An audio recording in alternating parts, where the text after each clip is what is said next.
ಒಂಟಿ ಮಹಿಳೆಯರ ಪುನರ್ವಸತಿ ಹಾಗೂ ಸಂರಕ್ಷಣೆಗೆ ಕ್ರಮವನ್ನು ವಹಿಸುವಂತೆ ಆಗ್ರಹಿಸಿ ಸಿರುಗುಪ್ಪ ನಗರದಲ್ಲಿ ನೂರಾರು ಮಹಿಳೆಯರು ಬೃಹತ್ ಪ್ರತಿಭಟನಾ ಜಾಥಾ ನಡೆಸಿದರು.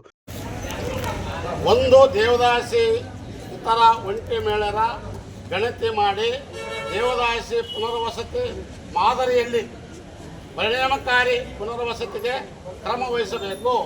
ಒಂಟಿ ಮಹಿಳೆಯರಿಗೆ ಮಾಸಿಕ ಸಹಾಯಧನ ಪಿಂಚಣಿ ಕನಿಷ್ಠ 6,000 ರೂಪಾಯಿ ಒದಗಿಸಿರಿ ಬೇಡಿಕೆ. ಎರಡನೇ ಬೇಡಿಕೆ, ಒಂಟಿ ಮಹಿಳೆಯರು ಗಂಡ ಬಿಟ್ಟು ಹಾಗೂ ಸತ್ತ ಯುವತಿಯರು ಹಾಗೂ 50 ವರ್ಷ ಒಳಗಿನ ಮಹಿಳೆಯರ ಸಾಮಾಜಿಕ ಬಹಿಷ್ಕಾರದ ಪರಿಹಾರವಾಗಿ 10 ಲಕ್ಷ ರೂಪಾಯಿ ಇಡಿಗಂಟು ಘೋಷಿಸಬೇಕು. ಇಂತಹ ಬಹಿಷ್ಕಾರವನ್ನು ಮರು ವಿವಾಹವಾಗಲು ಅವರಿಗೆ 10 ಲಕ್ಷ ರೂಪಾಯಿ ಮರು ವಿವಾಹವಾಗಲು ಮುಂದೆ ಬರುವ ಪುರುಷರಿಗೆ ಪ್ರೋತ್ಸಾಹಧನ ನೀಡಬೇಕು. ಕರ್ನಾಟಕ ರಾಜ್ಯ ಒಂಟಿ ಮಹಿಳೆಯರ ಸಂರಕ್ಷಣಾ ಸಂಘದಿಂದ ಹಮ್ಮಿಕೊಂಡಿದ್ದಂತಹ ಪ್ರತಿಭಟನೆಯಲ್ಲಿ ಒಂಟಿ ಮಹಿಳೆಯರ ವಿವಿಧ ಬೇಡಿಕೆಯನ್ನು ಈಡೇರಿಸುವಂತೆ ಆಗ್ರಹಿಸಿ ನಗರದ ತಾಲೂಕು ಕಚೇರಿಯ ಎದುರಲ್ಲಿ ಶಿರಸ್ತೇದಾರ ಮಂಜುನಾಥ್ ಗೌಡರ ಮೂಲಕ ಸಿಎಂ ಹಾಗೂ ಮಹಿಳಾ ಮತ್ತು ಮಕ್ಕಳ ಅಭಿವೃದ್ಧಿ ಸಚಿವರಿಗೆ ಮನವಿ ಪತ್ರವನ್ನು ಸಲ್ಲಿಸಿದರು.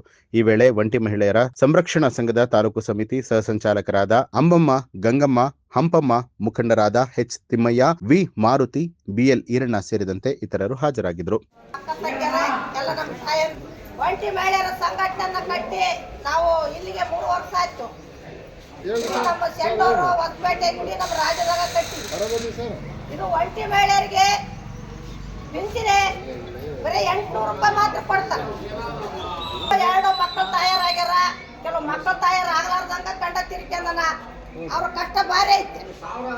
ಅವರು ಕಷ್ಟ ನಾವು ನಮ್ಮದು ಬರೀ ದೇವದಾಸಿ ಹೆಣ್ಮಕ್ಳಿಗೆ ಅದೇ ಸೌಲಭ್ಯಗಳು ಹೇಳ್ತಾರೆ, ನಮ್ಮದು ಯಾರು ಕೇಳ್ಬೇಕಂತ ಅವರು ನಮಗೆ ಪ್ರಶ್ನೆ ಮಾಡಿದಾಗ ನಾವು 3 ವರ್ಷದಿಂದ ಒಂಟಿ ಮಹಿಳೆಯರ್ದಂತ ಒಂದು ಸಂಘ ಕಟ್ಕೊಂಡಿದ್ವಿ.